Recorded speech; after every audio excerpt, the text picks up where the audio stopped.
किस तरह से आप देखते हैं इस डेवलपमेंट को? कहा यह जा रहा था कि दो गुट भी बन गए हैं, बीच में ऐसी खबरें आई थी, एक गुट है अखुंदजादा का, एक गुट है मुल्ला उमर का, मुल्ला बरादर का, लेकिन अब यह बताया जा रहा है कि मुल्ला बरादर ही सुप्रीम लीडर होंगे। कहीं कोई तब्दीली सरकार चलाने के तरीके में क्या एक्सपेक्ट करते हैं आप? देखिए, पावर को लेकर बंदर बांट तो पहले से उम्मीद थी कि होगी। हाँ। और अलग अलग जैसे कि हमें पता है कि तालिबान जो है वो एक होमोजेनस टीम तो नहीं है, उसमें कई सारे फैक्शन हैं और वो फैक्शन आपस में लड़ेंगे।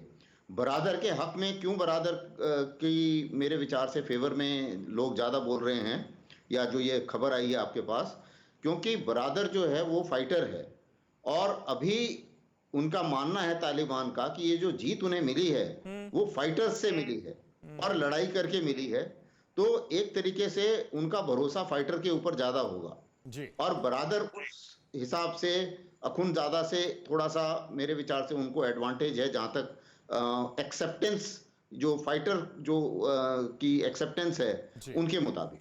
वीके चतुर्वेदी साहब, और दूसरा ये भी आ रहा था कि अमेरिका से बातचीत के हमेशा पक्ष में रहे बरादर, और अगर ये पूरा जो कन्वर्जन हुआ है, जो सत्ता परिवर्तन हुआ है, इसमें अमेरिका का कुछ रोल था, तो क्या उसका भी एडवांटेज बरादर को मिला है? हाँ, उसका भी एडवांटेज है, क्योंकि बरादर एक ऐसा फेस है जो बातचीत करते रहे हैं, और क्योंकि सब जगह बरादर का ही फेस चल रहा है, तो मेरे विचार से ग्लोबल एक्सेप्टेंस के लिए तालिबान ने सोचा होगा कि शायद ये ज्यादा जरूरी होगा कि अगर उन्हीं को आगे किया जाए तो ज्यादा ठीक रहेगा जी। अब जहां तक इसका इम्पैक्ट क्या होगा, इम्पैक्ट में इसमें मेरे विचार से शरिया लॉ की जहां तक बात है, फाइटर्स तो शरिया लॉ ही चाहते हैं और फाइटर्स मोटिवेट करेंगे अपने लीडर्स को अपनी स्टेटमेंट्स बदलने के लिए। हालांकि उनके लीडर्स जो जिस किस्म से बात कर रहे थे शुरू के मीडिया कॉन्फ्रेंसेस में, वो बात कर रहे थे जो पूरा वर्ल्ड सुनना चाहता है, लेकिन वो बातें जो है वो ग्राउंड के ऊपर लागू होंगी नहीं और धीरे धीरे इनका स्टांस बदलता रहेगा, जैसे कि आपने कश्मीर के मामले में देखा और एक तरीके से पूरा यू टर्न किया गया। ठीक है, दीपक वोरा साहब हमारे साथ मौजूद है। वोरा साहब ये बताइए, अभी दुनिया के तमाम मुल्कों की तरफ से जिस तरह की एक्सेप्टेंस मिल रही है तालिबान की आने वाली हुकूमत को, उसको किस नजर से देखा जाए? और दुनिया की तमाम महाशक्तियां, बड़े बड़े मुल्क आने वाले वक्त में मान्यता, रिकॉग्निशन देते हैं तालिबान की सरकार को या नहीं? इससे तालिबान की हुकूमत पर, उसकी सेहत पर कोई फर्क पड़ेगा क्या? बहुत फर्क पड़ेगा। क्षमा चाहता हूं, इस समय केवल पाकिस्तान भांगड़ा नाच रहा है कि तालिबान वापस आ गई। टर्की ने खुद हद तक समर्थन किया है और हमास ने किया है।